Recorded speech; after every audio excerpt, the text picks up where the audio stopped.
ጋይስ የቀድሞ ባሏን ገላ አሜሪካ ነገር ገንዘብ ከሌለ አትቀበርም፣ ሬሳ ይቃጠላል። ሬሳውን አቃጥላ ታሳያችኋለች፣ የባሏን አመድ ማለት ነው።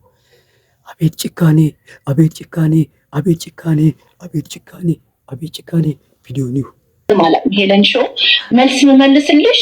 የልጅሽን አባት ምን አርገሽ ነው ራሱን ያጠፋው? ምን አርገሽ ነው ራሱን ያጠፋው? ለምን ክሪሜት አረግሽው? ክሪሜት ካረግሽው በኋላ ብዙ አመት አብረሽ ኖርሽ ለምን ቀበርሽው? መልስሽ። ለምን መጀመሪያ መቆር አልፈለግሽ? ይሄን መልሽ፣ በኋላ መልሽ። ሌሎችን እንደምታስመልሽ ይሄን ውጪና አልቀበርኩት። አመዱን ለወንድሙ ልሰጥ ነበር። ትንሽ እሱ ዘመናዊ ስለሆነ እስር ቤት ነው ያለው። እሱ ልጅ ባለፈው ከድሬዳዋ ስመጣ ይዤው መጣ። ድሬዳዋ ሰው አይደል፣ ሌላ ክፍለ ሀገር ይዤው መጥቻለሁ። ይሄ አመዱ የሱ አመድ ቼት ስላረገብኝ ሴቶችን ወንዶችን ሳይ እየመጣ ይሄ የሱ አመድ ትፈልጊዋለሽ፣ ትቀሚዋለሽ ያ ምን እንደማደርገው ታውቂያለሽ? እያልኩ ተፋበታለሁ። እንደዚህ ጭካኔ ያውነ እንደዚህ አየሽ፣ የሱ አመድ እያልኩ ተፋበታለሁ። ኢዳይመን ዳዳ የሚባለውን ፕሬዝዳንት ታውቃለሽ? ያ በፖለቲካ የመጡትን ሰዎች አንገታቸውን ቆርጦ ፍሪጅ ውስጥ አድርጎ ጧጧ ሲነሳ ይደነፋባቸዋል። እኔ ደግሞ እንደዛ ልደነፋበትና የሚጠይቀኝ ሰው ካለ መጥቶ ይጠይቀኝ። እስቲ እኔና አንተ ልቃል አንተ ነኝ ላይ ቺት ያደረከው ይሄን የመሰለ ብሬን ለስንት ሴት ሰጠ ማለት ነው። የት ነው ያለው ላልሽው ይሄውና ዱቄት ትፈልጊዋለሽ?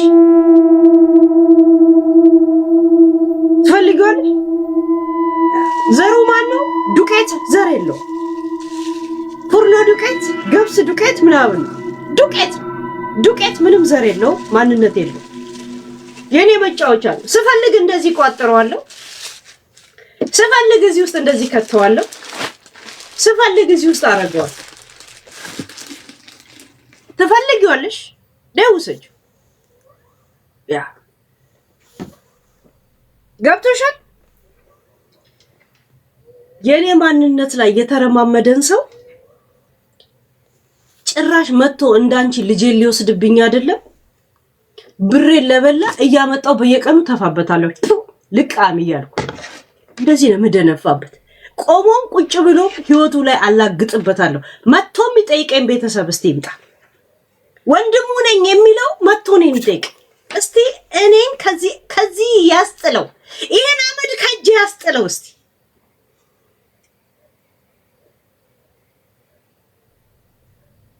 ከኔ ያስጥለው። እስቲ ኖበዲ ሰምበዲ ይላል። ተበለሰላዳ ያ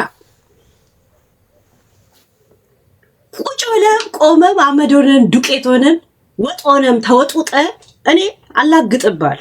የኔ ብልግና የኔ ጭካኔ ፕላስ ብልግና ነው፣ ጭካኔ ብቻ አይደል። ለዚህ ለባለጌ ቺት አድርጎ ብሬን ለበላ ሰው ሰውነቱ ለምን ቦታ ይዛል? ለሱ እኔ የመሬት ልከፍለው አቃጥዬ ስናደድ ተፋበታለሁ። የመጣ ሰውላ ተፉበት ነው የምላቸው። ምራቃቸው መሬት ላይ ለምን ያርፋል? የት ነው ያለው ያልሽ? ይሄው እዚህ ውስጥ አለ። አሁን ምን መላልስ እዚህ ጋር ይቀመጥ ቁጭ በል። እንደውም የዛሬ ወራው ሆድ የሚባል ልጅ አለ አይደለ? የጂጂኪያ የድሮ አባል ሆድ የሚባለው ልጅ ኢንተርቪው አረጋትና የባሏን ሬሳ እንዴት እንዳቃጠለች ደግሞ በተጨማሪ ሌላ የምታወራውን እስኪ እንስማ። ምን አይነት ጨካኝ ነች! ኧረ በእግዚአብሔር ስም እስኪ ደግሞ የሆዴን ኢንተርቪው እንስማ። እርግጠኛ ነኝ ከዚህ በፊትም መልሰሽልኛል። ባለቤትሽ እቤትሽ ነው ያለው። ለምንድን ነው የማይቀበረው? ትክክለኛ ጥያቄ ነው። ይሄ ደግሞ ሲሪየስ ሆነሽ እንድትመልሽልኝ ነው የምፈልገው። ማለት ምንድነው ችግሩ ስልሽ ቤት መቀመጡ ማሻ ሰላም የነበራችሁት ምን ያነካካል? አሁን ቆይቶ ያጣላል። ይሄማ ትክክለኛው ማለት በቃ ግልጽ እንዲሆንልን የምንፈልገው ነገር ስለሆነና ምንድነው ችግሩ?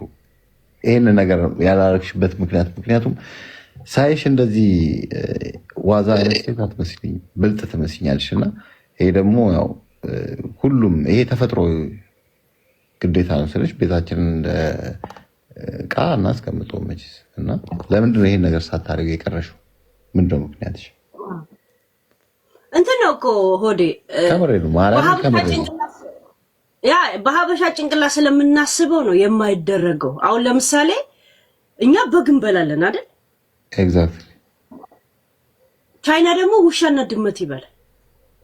እሱ ባህላቸው ነው። እኛ እንደ ባህላችን ነው የጠየቀው። ባህል ሳይሆን ልምድ ነው። አሁን የእውነት ከውሻና ከበግ ማን ነው የሚያምረው ብለህ ቼክ ብታደርገው እንደውም ውሻ ያምራል፣ በግ እኮ ያስጠላል። በመልክ ደረጃ ነው የምትይ? ያ እባብ ይበላል ምናምን እኛ ስላለመር ነው። አዎ እንደሱ አይደል? ልምድ ሳይሆን እኛ ባህላችን ነው። አሁን የባህል ጥያቄ እንጠየቁሽ። አሁን በመጣሽው መንገድ በሄድልሽ ባህላችን ውሻ ብሎ አይልም።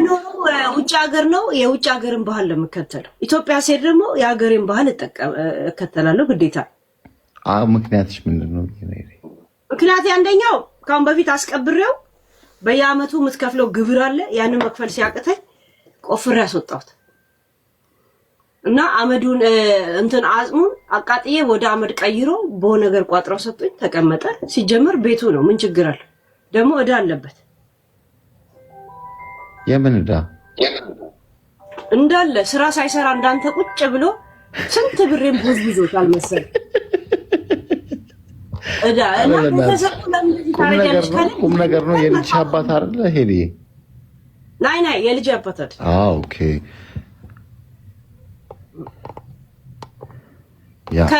ላስወጣው ስል ሳሳያቸው ነበር። ላስወጣው ነው እንደዚህ ነው ችግር ገጥሞኝ ነው ብዬ ያኔ በጣም ብዙ አንድ የሚከፈል አይደለም ወይ? ስለዚህ ሁሉ ጊዜ በአመት የሚከፈል አይ በየአመቱ እኮ ውጭ ሀገር ሰው ቀብረው አይ ነው እኮ ብር ይከፈላል። የግብር መሬት ይከፈላል። ለአንዴ አይደለም ሁሉ ጊዜ በአመት መክፈል አለብሽ። ያንን መክፈል አቃተኝ። ከዛን ሳስበው እንደገና ደግሞ ስራ እንኳን ያልሰራ ሰውዬ ለሱ ደግሞ በየአመቱ እንዴት ነው እኔ ብር የምከፍልልህ? ሄዲ አበሻ ነበረ ግን ይቅርታ ሟቹ አበሻ ከሆነ ማለት ቤተሰብ የለውም፣ አይፈልጉትም። አንድ ጊዜ ወንድሙ እኮ ወጥቶ ሲጮህ ነበር። ናና አቅም ካለ ከመጮት በፊት ናና አመዱ ውሰድ ደግሞ ብሬን ክፈል አልኩት። ሲጀምር ገና መጀመሪያ ሳስቀብር የመሬቱ ትኩስ ስንት ብር ነው የከፈልኩት? ስራ አንድ ቀንም ሰርቶ የማያውቅ ሰው በየጊዜው ብር ልክፈልለት? አቅም አለኝ ያለ ምናምን መተው ብሩን ከፍሎ አመዱን ይውሰድ። ሲፈልግ በለክቶ ሲፈልግ አስመዝኖ መውሰድ ይችላል። እኔ በቂ መልስ ተመልሶልኛል። እንግዲህ ቤተሰብ ነኝ የሚል ሰው ካሳው አንተና ላሳይ አመዱን እስቲ አሳይኝ በእናትሽ። አይቻላቅም። እንዴት ነው? ዱቄት ነው ወይስ ኖርማል? አሳይ የምትሉ ጋይስ ቢያንስ አንድ ጋለሪ። አይ ከምር እንዴት ነው? እየቀለልሽ ነው? ከምርሽ ነው? ግና እግዚአብሔር የኔን 5 ዓመት 7 ዓመት የሚያውቁኝ ሰዎች ያውቃሉ። ግን ምንም አይነት እንትን አይረብሽ። እንዴት አሳይን የምትሉ አንድ ጋለሪ ቢያንስ ሙሉ። ለምን ብሬን ይዞ ነው ቁጭ ያለው? ዱቄቱ በብር ነው የሚታየው እንደ ሙዚየም አባ ዛሴት ሊሊ የሳቂ አንቺ። እኔ እኮ ኦልሬዲ እንደዚህ አይነት ህይወቴ ስለሆነ ነው ደንታጥቼ። ያኔ ለኔ ትኩስ ስለነበረ እንደዚህ ነገር አላወራም። አሁን ግን ኖርማል። ያ ግን አይ ችግር የለውም። እንደዚህ መንፈስ ምናምን የሚባል ነገር መንፈስ ዱቄት ምን መንፈስ አለ? ነይ ማለት የሞት መንፈስ ምናምን የሚባል የሚያስቸግር ነገር ሊኖር ይችላል። አላውቅም። ሀቅ ሲኖረው ነው አንተ ላይ የሞት መንፈስ። ሀቅ ሳይኖረው በዳይ ከሆነ አንተ ነህ መንፈስ እሱ ላይ የሚያርፈው። አመዱ ላይ ያለው መንፈስ የኔ መንፈስ ነው። እሱ ምንም አይነት መንፈስ የለው፣ ሀቅ የለው። ያ እንግዲህ ደሃን ያደረገ ሞቶም ኖሮም ደሃን ያደረገ ብዙ እዳ አስወጥቶሻል አይደል? እንዴው ማለት እንደዚህ ያ ለመቅበሪያ ትኩስ መሬት ስትወስድ ራሱ ስንት ብር ነው ከፍለው? እኔ እንጃ። ያው እኔ በብር ደረጃ መቼስ ከሞት ሰው ጋር ትደራደራለሽ ብዬ አላስብም። ቤተሰቦቹ እኔ ለኩስ ሰው ካስገባኝ እስቲ ምን እንደሚያመጣ ሳያውል። ቤተሰቦቹ አይፈልጉትም፣ ጠይቆሽ አያውቁም። ሀገር ቤት ሲሄድ አንድ ወንድም ነበረው እና እሱን አንድ ወንድም ብቻ ነው ያለው፣ ግን በህይወት አሉ። ሲሄድ እስር ቤት ነው የለም ምናምን ሲሉኝ ይዤው መጣሁ ዱቄቱን እንደገና ወደዚህ ያገ ያ ታሞ ነው የሚሆነው እንጂ ምን ሆኖ እንደሞተ ጠይቃት። ታሞ ነው የሚሆነው ጋይስ። ኢንግማን በቃ እሺ፣ ይሄንን ጋለሪ ከሞላ ዱቄቱን አሳያቸዋለሁ። ኢንግማን ቴንክ እና በጣም ይሄ አያስቅም። እግዚአብሔር ምስክሬ ነው፣ አያስቅም። በዚህ ደረጃ እንዴት ነው የሰው ልጅ ግን ትንሽ እንኳን የማይቆረቆረው? ትንሽ እንኳን ህሊና የሚባል ነገር የለም።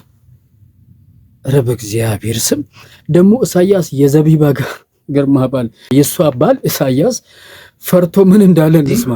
እግዚአብሔር እንደሚያውቀው ውስጤ እንደሚያውቀው እኔ እንደማውቀው ሴትዮዋ አላውቃትም። ልጆቼን ዘንድ እኔ ክርስቲያን በህይወቴ ውሸት ላስታረቅ እችላለሁ። ውሸት ወደፊት አያራምድም ብዬ ሁሌም የምናገረው ነገር ነውና እንደ እግዚአብሔር ፍቃድ ሆኖ ዘውዬን አግብቻለሁ።